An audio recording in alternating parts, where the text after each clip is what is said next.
Oke guys, jumpa lagi di channel bisnis online ala Sirtiman. Kali ini mau ngerosting sebuah podcast dari channel Deddy Corbusier, ya, Corbusier, Close the Door. Jadi beberapa hari yang lalu ya, tanggal 6 September itu Deddy Corbusier mengundang Guru Gembul ya, pemilik channel Guru Gembul.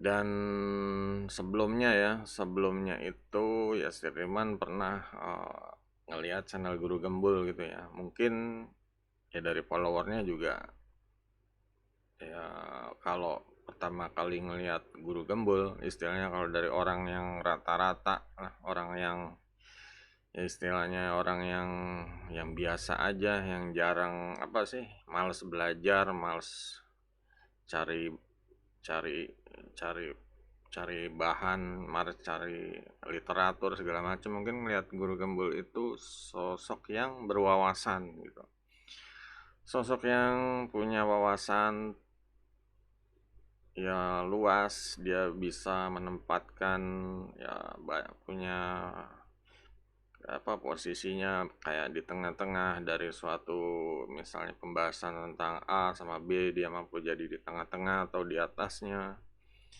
Istilahnya dia punya kacamata yang berbeda untuk melihat segala sesuatu ya, entah itu ya hal sejarah seperti perang dan apa yang terjadi sekarang, atau hal yang trending gitu, atau hal-hal yang berbau scientific ya, ilmu pengetahuan dan agama gitu. Jadi emang orang-orang kayak Guru Gembul ini artinya dari awal Sirtiman lihat itu ya orang yang apa ya, orang yang doyan nongkrong di toko buku gitu loh. Jadi istilahnya ilmunya tuh nancep gitu, apa yang dia baca, apa yang dia dengar, ilmunya nancep gitu. Nah di sini Sirtiman ya, sebelumnya Guru Gembul kan dibilang ya di channel ini ya, udah 1,5 tahun diundang untuk jadi tamu, tapi dia baru datang ya kemarin-kemarin itu gitu. Alasannya dia itu pelupa gitu, orangnya pelupa, jangka pendeknya pelupa itu. Sebenarnya di sini Sirtiman paham, mungkin karena dia terlalu banyak baca, terlalu banyak ini apa, terlalu banyak menambah wawasannya ya. Mungkin itu salah satu apa ya, filter dirinya. Kalau yang semacam kayak nomor-nomor handphone atau nomor-nomor ya istilahnya akun password segala macam, dia nggak, yang jangka pendek itu nggak mudah diingat bagi dia gitu loh. Ya istilahnya itu memang filter dia membaca satu buku tebal tapi bisa ingat semua, tapi dia membatasi untuk yang seperti itulah, nomor-nomor yang kecil-kecil atau nomor akun-akun apa ya, kalimat-kalimat kata password, nah itu dia lupa gitu. Jadi itu ya salah satu mungkin resep pribadi ya. Jadi orang kalau wawasannya tinggi, dia harus bisa membagi gitu. Nggak bisa makan semuanya seperti itu, nggak bisa makan ingat semuanya juga gitu. Ya itu emang udah kenyamanan dia ya, memilih ya itu, memilih ya konten yang masuk ke kepalanya tuh seperti apa gitu. Nah di sini Sirtiman ini ada cerita tentang ya, di sini kita lihat dulu di podcastnya deh gitu. Di sini udah ditonton sekitar 3 juta lebih ya, dari tanggal 6 September 2002 ada 105 yang jempol. Dan untuk untuk untuk hashtagnya aja sendiri ditulis hashtagnya tuh Guru Gembul keras podcast gitu. Maksudnya keras tuh apa gitu, ajarannya keras atau ya bakal bakal apa, menyajikan konten yang bertabrakan dengan banyak orang atau gimana. Kita lihat ke bawah, ternyata ada 20.000 sekian komen yang rata-rata sih berisi pujian semua ya, pujian apa sih, pada kaget, mind blowing, tambah gagasan, suatu yang ada di pikiran tapi belum bisa diucapkan. Nah ini ya kayak menemukan hal yang baru gitu loh, brilian tuh, atau ada dari berbagai agama. Kayak saya Katolik dan saya berterima kasih kepada guru ini karena pandangan saya yang keliru tentang Islam sudah terjawab. Nah seperti itu. Jadi ya seorang guru gembul itu ya mampu menghadirkan satu satu jawaban, satu apa sih, satu satu ya boleh dibilang satu kebinekaan ya. Jadi yang nggak semua golongan, semua agama tuh jadinya tidak terkotak-kotak gitu. Dan dalam artian menambah wawasan itu tidak salah gitu, dan itu semakin bermanfaat ya. Kan dibilang di podcast, kalau nggak mau belajar itu ya mendingan mati aja gitu.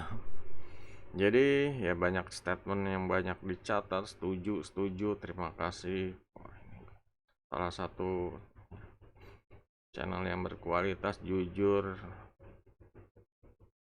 jadi keren. Pada kurang kontennya, kurang lama ya udah pokoknya isinya pujian-pujian. Nah di sini di Guru Gembul sendiri, dia di channelnya habis ini langsung bikin bikin bikin konten ya tentang, kalau dia tuh ya jangan dipuji gitu loh. Kalau dipuji nanti malah ya bakal jadi bumerang buat dia. Nanti kadang apa sih ya, kadang suatu yang viral, suatu yang netizen itu bisa mengubah dia gitu. Kalau segala sesuatu dipuja-puja, mungkin dia akan, ya itulah, banyak ya bukti-bukti yang tadinya orang berubah semenjak populer, semenjak viral, banyak yang jatuh gitu, banyak yang drop gitu, gara-gara satu kesalahan. Makanya di sini Guru Gembul ya mengingatkan lagi untuk hati-hati sama pujian gitu loh. Ya kalau orang berwawasan ya seperti itu ya, dipuji itu nggak cuma langsung ditelan bulat-bulat, tapi ya kita kasih pengertian lagi gitu buat yang mujinya gitu. Kalau untuk yang kritik ya silahkan kritik yang membangun gitu. Dalam hal ini ya Deddy Kobusier ya sukses ya mengajak Guru Gembul, akhirnya ya mengajak Guru Gembul. Jadi ya banyak orang terbuka matanya lewat ini gitu. Nah kembali ya ke Sirtiman, mau ngelihatnya sebagai orang yang berwawasan.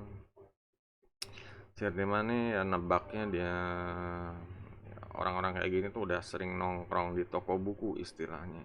Cerita tentang toko buku sendiri, seperti kita tahu ya, zaman sekarang ini udah boleh dibilang tergusur ya, terkikis. Toko-toko buku pada tutup, orang nggak ada lagi yang beli buku, orang nggak ada lagi yang membaca ya, halaman buka kertas, helai halaman demi halaman. Nah di sini sebenarnya Sirtiman concern gitu, karena zaman dulu ya, zaman Sirtiman kecil, zaman ya saat Sirtiman itu ya, masih kecil ya, mungkin masih SD gitu. Di sini orang tua Sirtiman ya, bapaknya Sirtiman sendiri ya, selain mengajak Sirtiman untuk ke toko buku, juga mengajak ke tempat bermain. Jadi seimbang gitu, ke toko buku, tempat bermain, ngajak buka rekening bank. Ya umur SD itu sebenarnya Sirtiman ya enjoy apa yang diajak tuh, sebenarnya menikmati lah. Diajak ke toko buku ya seneng, diajak ke tempat game seneng, diajak nabung juga seneng. Nanti dikasih tahu penjabaran yang nabung seperti apa. Nah profil tentang bapaknya Sirtiman sendiri ya, dia seorang guru guru guru tukang kebun. Kalau guru kebun jadi seorang tukang ya, guru, jadi guru Sirtiman benar, seorang bapak gitu. Cuma dia aslinya ada seorang tukang kebun gitu. Kerjanya paling kalau nggak pagi ya sore gitu. Pagi dipakai untuk menyiram tanaman, sore untuk membabat tanaman yang rontok-rontok segala macam ya, seperti itu. Nah itu sendiri Sirtiman udah salut gitu loh, seorang tukang kebun kok bisa ya ngajak anaknya ke toko buku, ngajak anaknya ke buka rekening tabungan, atau dulu langganan majalah Hai gitu loh, terus langganan susu sapi yang asli gitu. Banyak sih jual jual susu yang apalah gitu, bubuk atau yang instan gitu. Cuma di situ kayak bapaknya Sirtiman tuh kayak pengen apa ya, pengen membuktikan apa sih, pengen punya anak tuh yang berkualitas gitu loh, makanya benar-benar diarahkan seperti itu ya. Nah, beruntunglah Sirtiman itu yang kebetulan ya, untungnya suka kalau diajak ke toko buku. Jadi pas datang itu, ya seperti tahu ya, kita kalau ke toko buku itu ya nggak mudah gitu loh. Zaman dulu apalagi, kalau zamannya dulu rumahnya di Jalan Bangka ya, kalau harus ke Blok M, ke Gramedia itu, nunggu bisnya mungkin bisa ngabisin waktu 1 jam atau lebih. Kalaupun udah naik pun jalannya gigi satu, gigi dua lelet sekali sampai bisnya sesek penuh baru gitu. Dan itu kadang si Arteman nggak sabaran gitu nunggunya, aduh nggak jelas, terus desek-desekan gelantungan. Akhirnya si Arteman jalan aja gitu, jalan potong, jalan kampung sawah ke Wijaya sampai ke Blok M gitu. Ya, itu udah terbiasa seperti itu gitu, saking pengen buru-buru ke toko buku gitu. Ya itulah perbedaan, salah satu perbedaannya ya, untuk buku zaman dulu sama zaman sekarang itu kalau cuma ngelihat di ebook, tinggal beli download seperti itu kan beda. Jadi pas ya kalau di toko buku seperti Gramedia gitu ya, ke toko buku itu suatu pengalaman yang apa ya, benar-benar pengalaman yang nggak bisa dilupakan gitu loh. Ya kadang dengan perjalanan kesananya aja sampai sekarang Sirtiman inget gitu, meskipun nggak setiap saat kesananya inget, cuma diambil rata-rata aja gitu. Nah di sini Sirtiman ini ya merasakan kalau membaca di buku itu ya lebih apa ya, lebih lebih ber apa sih ya, derajatnya lebih banyak gitu loh dibanding cuma baca di ebook. Kalau ebook kan aduh, zaman sekarang udah banyak sekali ebook ya, entah di Google Google itu, Google Book atau apa, Amazon Amazon Kindle atau apa itu, yang ya udah banyak lah tentang ebook yang tinggal beli download. Cuma untuk masuk ke otaknya itu, nancep di otaknya itu, ya kalau membaca buku itu nggak, beda sekali gitu. Pasti dari halaman pertama aja, halaman pertama ya, kita ambil contoh ya, kebetulan ini ada buku The Vision gitu. Nah ini The Vision ini apa ya, kalau kita ke toko buku ini nggak tahu nih apa nih gitu. Gini aja judulnya, tulisan sama inilah gambar, gambar apalah sama nama pengarangnya gitu. Pengarangnya juga nggak terkenal gitu. Di sini Sirtiman ya kalau nggak jeli, kalau nggak ngubek-ngubek buku ya nggak akan tahu isinya gitu. Kadang kalau yang model kayak gini dilewatin lah gitu. Kadang kadang kan orang buku harus warna, harus colorful, harus ya, ngejreng, catchy segala macam. Cuma di sini Sirtiman nih orangnya ya kadang mencari yang berkualitas lah gitu. Jadi kalau misalnya ke toko buku itu kan biasa ya kalau datang adem kena AC ya, jadi langsung celingak-celinguk mau kemana nih. Ya pasti tujuannya yang di depan ya, new release gitu. Cari-cari, lihat yang sampulnya udah kebuka ya, demo. Nah di situ kita kepoin isinya gitu, kira-kira bagus apa enggak. Ini feeling-feelingan nih, kalau bagus beli, kalau enggak ya baca baca dikit-dikit aja deh bab-babnya seperti itu gitu. Nah saat membuka buku ini udah jelas ya, di dalam buku ini biasanya kalau nggak ditulis tosnya ini ya, tos mana sih, nah ini tos, ini tos. Jadi ini buku ori, kutipan pasal-pasal hukum ya. Jadi yang barang siapa dengan sengaja yang memperbanyak, pokoknya yang ngebajak buku ini ada hukumnya gitu. Di sini Sirtiman ini di sini mulai menghargai gitu. Kalau membeli yang ori ya, yang benar-benar segel, benar-benar harus scan barcode dulu. Jangan sampai beli yang bajakan. Yang beli bajakan itu ada lagi kualitasnya jelek. Ya buku sih sama-sama buku ya, tulisan ketik zaman dulu kan seperti itu di atas kertas putih gitu. Ya cuma masalah ininya pun ini udah jadi kebanggaan tersendiri gitu, dapet yang ori gitu. Emang memilih jalur yang ori, untungnya nggak milih jalur yang bajakan gitu. Nanti mempengaruhi mental juga, mental kita hidup tuh ya mau pintar kok ya harus berkorban lah. Ini emang mahal, kalau buku-buku kayak ini mahal, biar kecil tapi mahal karena terjemahan dari luar gitu ya. Nah di sini ini kan udah ada gambaran ya kalau buku-buku kayak gini nih. Sebenarnya buku ini bentuk semua orang gitu. Tapi kadang kan kalau orangnya radikal atau rasis, ini pengarang ini dari luar negeri itu udah, kalau zaman sekarang udah dipas aja deh gitu.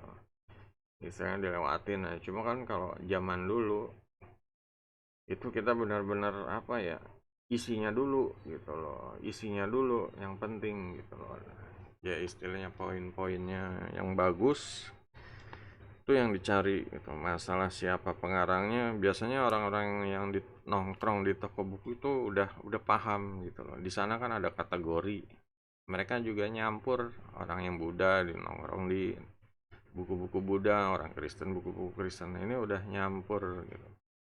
Jadi nggak ada alasan mau rasis radikal ke toko buku gitu. Emang semua cari ilmu, semua cari ya menambah menambah wawasan, menambah apa ya istilahnya, gen lingkungan kalau gitu ya. Itu yang nggak bisa dibeli gitu kalau cuma dari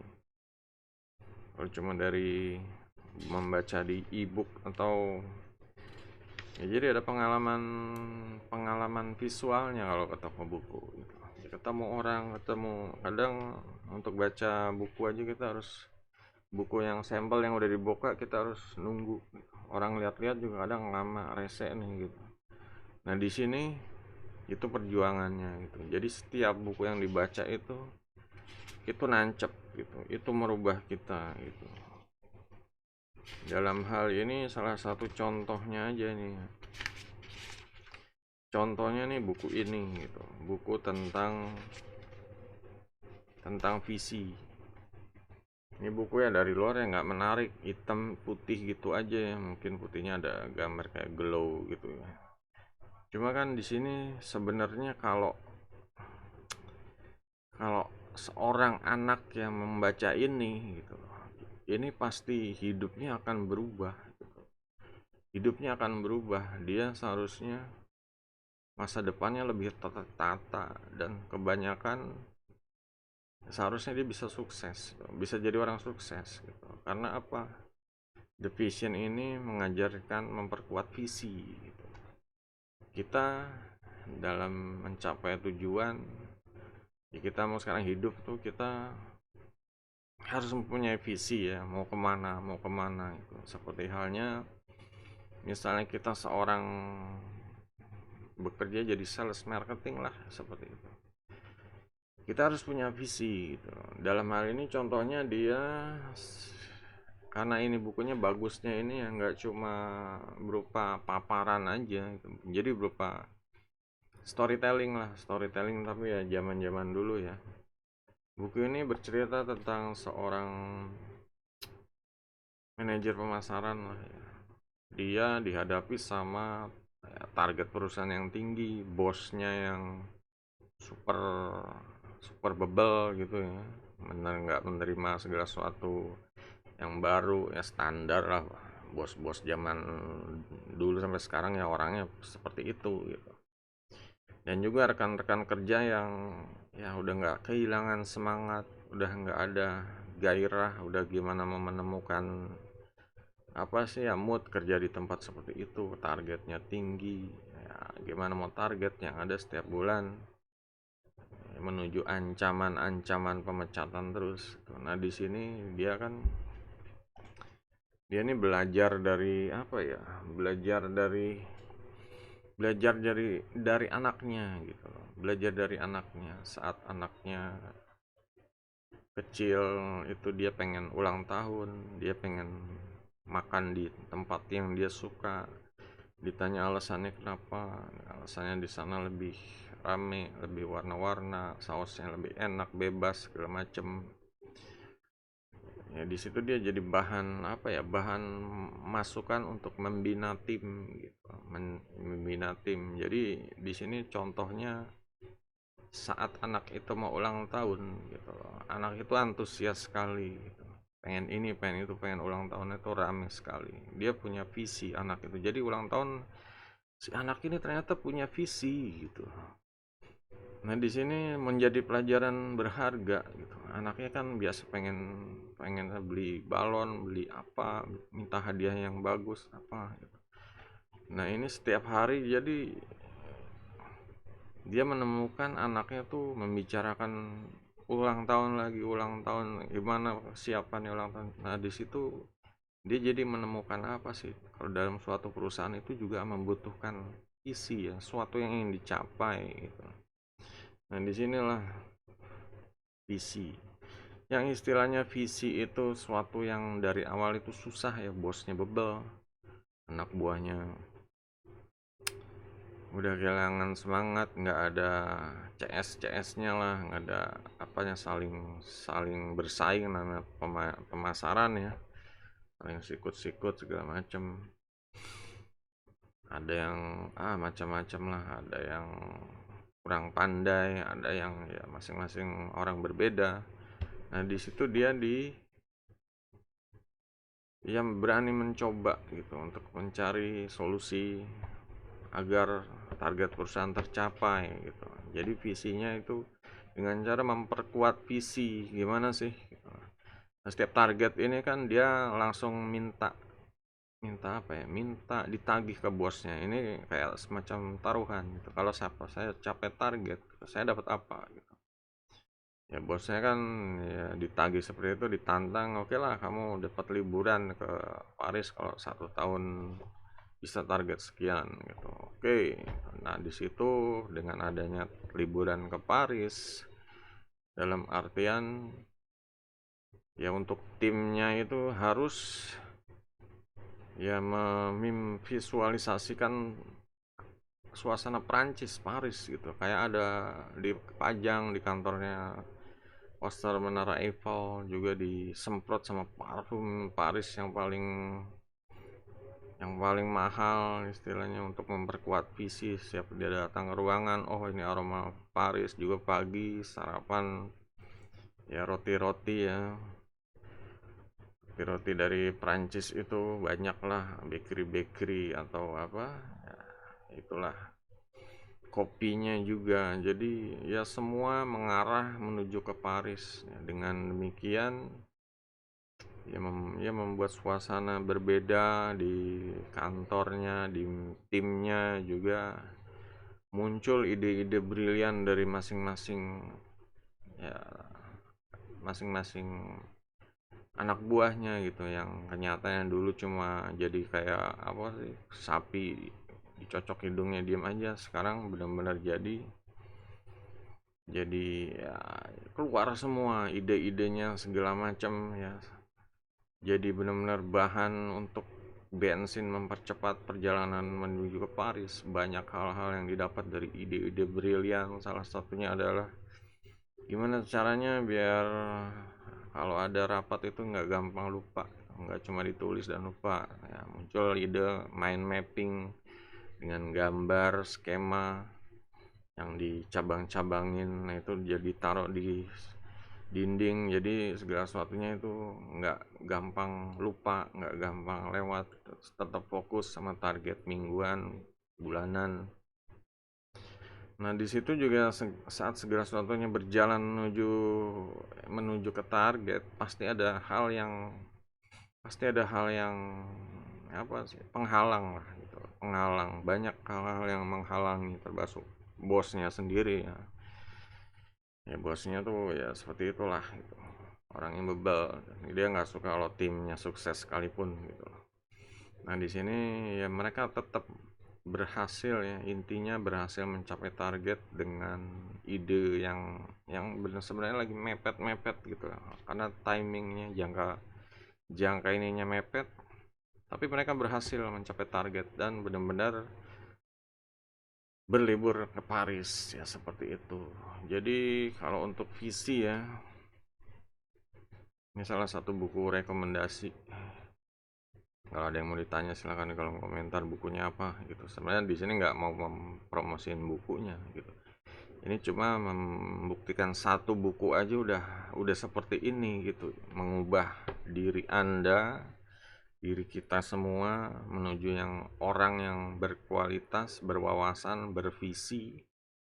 Ini dari satu buku ini. Sekarang kalau udah baca buku ini, keliling-keliling lagi ke Gramedia, belok kiri ke bagian olahraga, ngelihat catur, ngelihat ya buku-buku catur, ini udah kebayang gitu loh.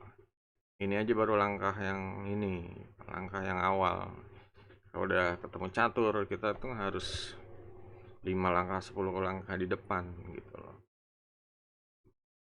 Ini dalam mengejar visi juga, kalau kita punya pemikiran ya inilah, harus unggul 5 langkah 10 langkah di depan sebelum mengambil tindakan gitu ya. Jadi kita juga kayak punya apa ya, punya asuransi diri gitu loh, punya asuransi. Disitulah kita mau kerja di mana aja, mau di bagian sales marketing yang nggak ada gaji sekalipun, jadi kita tuh punya keamanan gitu. Nggak cuma kerja di belakang meja yang ngetik komputer PC, digaji bulanan yang menyedihkan gitu. Nah di sini Sirtiman ini, ya Sirman pernah ngerasain lah digaji bulanan yang menyedihkan gitu, meskipun perusahaannya maju berkat ide-ide Sirtiman ya, karena Sirtiman sering nongkrong di Gramedia gitu loh. Kalau dibanding orang yang nggak jarang nongkrong di Gramedia itu beda gitu. Nah di sini Sirtiman ini ya ingin apa ya, ingin mengajak lagi lah, mumpung mumpung masih ada ya toko buku gitu loh, mumpung masih ada, agar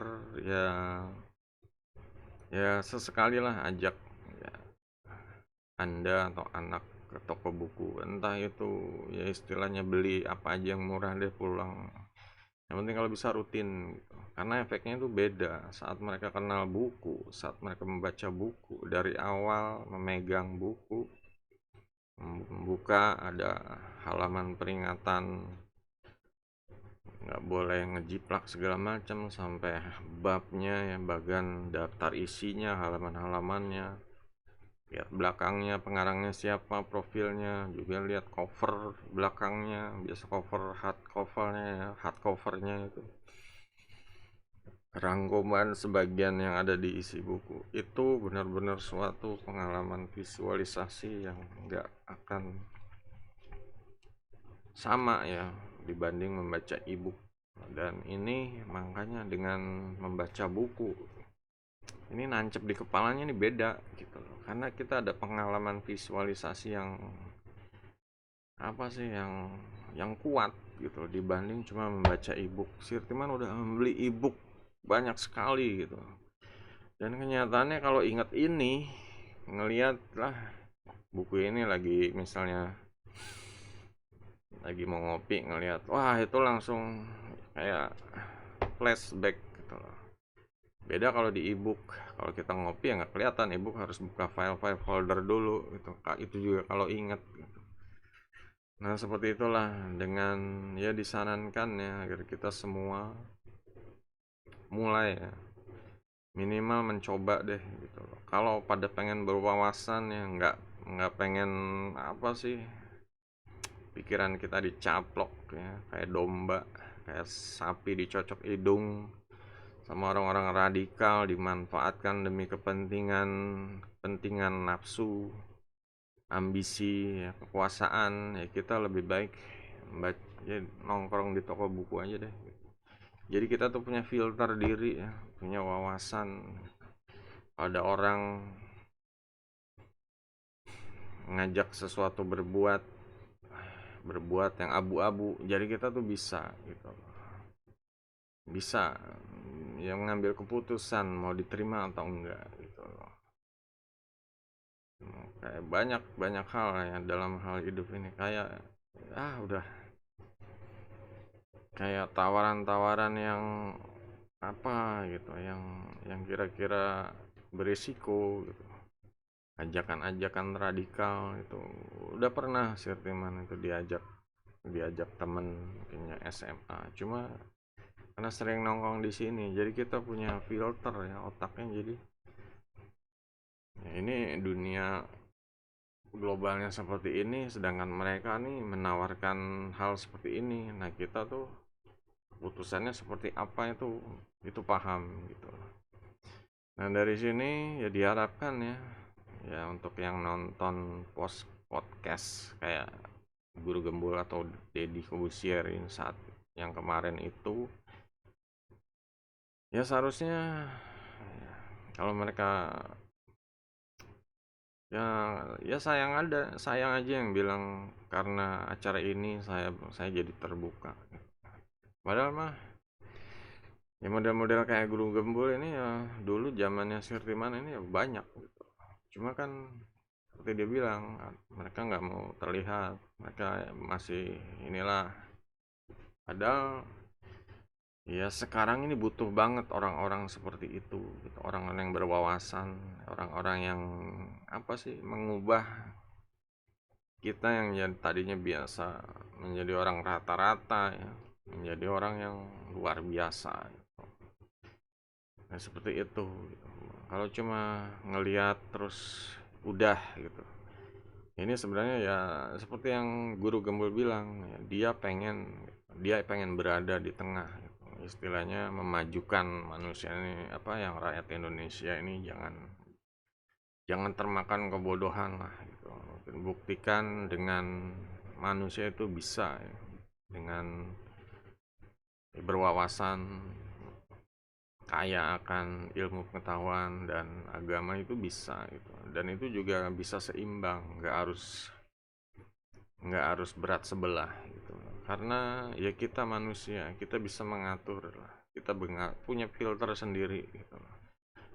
Mau beratnya kemana juga kita bisa tahu keseimbangan dunia gitu, istilahnya tahu keseimbangan dunia, apa keputusan-keputusan yang terbaik untuk semua gitu ya, jangan untuk diri sendiri aja gitu loh ya, karena kita hidup ya bersama-sama gitu. Kalau mikirin golongannya sendiri aja, ya itu orang-orang kayak Sirtiman itu gimana? Kalau mikirin golongannya sendiri aja, terus golongan yang lain tuh kayak apa? Gitu. Nggak dianggap gitu, nggak bisa juga. Gitu. Mereka juga mereka juga manusia, mereka juga berhak berhak istilahnya berwawasan, berhak jangan dibodohi, berhak jangan jadi orang bodoh, berhak jangan jadi orang rata-rata lah, berhak memajukan bangsa ya, sumber daya manusia bangsa Indonesia biar lebih, jangan cuma jadi orang rata-rata yang udah kamu ikut sana pengajian ustadz ini, nanti kalau demo berarti kamu ini bagus. Nah, seperti itu banyak orang yang ngikutin kayak gitu padahal ya apa gunanya juga gitu, demo-demo diadu sama polisi, diadu sama ya inilah untuk ngejatuhin saingannya segala macam, ini buat apa juga gitu loh. Kita tuh nggak butuh orang-orang kayak gitu, nggak butuh cara-cara yang ya istilahnya barbar seperti itu gitu. Kita orang-orang kalau berwawasan ya orang-orang yang paham lah gitu, paham sikon ya. Pemimpin yang bagus melahirkan pemimpin ya, bukan pemimpin yang bagus mengorbankan bawahannya gitu.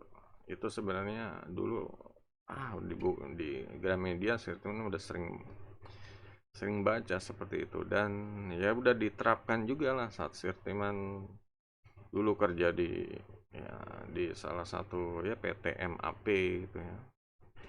Ini terasa banget kalau Sirtiman mau ngejatuhin bawahan bisa aja, dan Sirtiman itu lebih baik mengangkat mereka semua gitu. Kalau merekanya bagus, ya otomatis gurunya siapa gitu, yang ngajar siapa gitu, atasannya siapa gitu, pemimpinnya siapa gitu.